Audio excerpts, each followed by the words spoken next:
રાજકોટ શહેરમાં વધુ એક મેડિક્લેમ કૌભાંડ સામે આવ્યું છે, જેમાં ફિઝિયોથેરાપિસ્ટે સરકારી હોસ્પિટલની સહયોગ ઇમેજિંગ સેન્ટરના ખોટા MRI રિપોર્ટ અને રાધે હોસ્પિટલના ડોક્ટર વિપુલ બોડાના સારવારના બોગસ કાગળોના આધારે ₹22,49,50,000નો વીમો મંજૂર કરાવી લીધો હતો.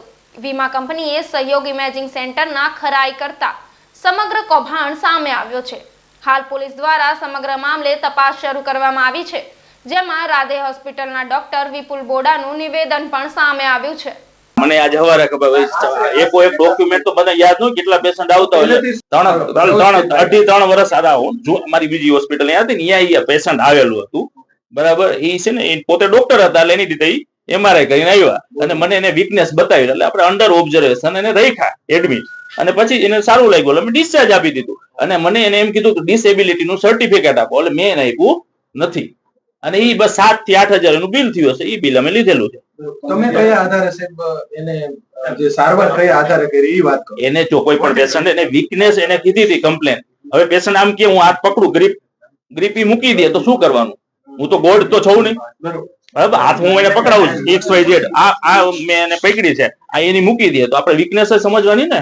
હવે એના માઇન્ડમાં શું હાલે કે XYZ આપણને તો ખબર નથી. પછી બીજેથી અમને લાગ્યું કે ઓકે તો અમે ડિસ્ચાર્જ આપી દીધું. રિપોર્ટ બ્લડ ના કરાવ MRI તો કર્યો તો બીજો MRI તમે જ એક MRI કરીને આવો એ MRI માં પ્રોબ્લેમ આવ્યો હતો. કઈ બીજો MRI હું થોડું કરું? પેશન્ટ ને બર્ડન લાગે ને 5-6 હજાર નો રિપોર્ટ થાય ને. એટલે અમે ના પાડી દીધી તું ઓકે છો. એટલે એને સેકન્ડ ડે કે થર્ડ ડે અમે ડિસ્ચાર્જ આપ્યો એટલે મેં કીધું ભાઈ તમારે આમાં કઈ પ્રોબ્લેમ છે નહીં એટલે તમે ડિસ્ચાર્જ. તમને કોઈ શંકા લાગી હતી એ સમયે? એટલે શંકા નહીં એટલે વીકનેસ ઇમ્પ્રુવ થઈ ગયું. મેં કીધું ભાઈ સિમ્પલ માઇનોર ઇસ્કેમિક એટેક હોય તો આપણે દવા આપી લોહી પતલાને રિકવર થઈ જાય. શેની તકલીફ હતી સાહેબ? એને વીકનેસ એને કમ્પ્લેન કરી વન સાઇડ વીકનેસ. એટલે એને શું કહેવાય મેડિકલ? પેરાલાઇસિસ કહેવાય, માઇલ્ડ પેરાલાઇસિસ. એવું કઈ હતું? એટલે હવે એ તો અત્યારે મેટર આવે તો ખબર પડે. અહીંયા તમે આ XYZ તમને હું આ ગ્રીપ કરવાનું કરું એટલે સાહેબ બેસો તમે આમ પકડી મૂકી દો. હા બરાબર. એટલે આમ બોલો એટલે બદનામ એટલે બદનામ એમ તમને નથી કહેતા કોઈ બદનામ કરે એટલે જે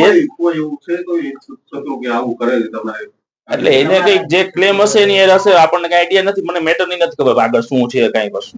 બરાબર.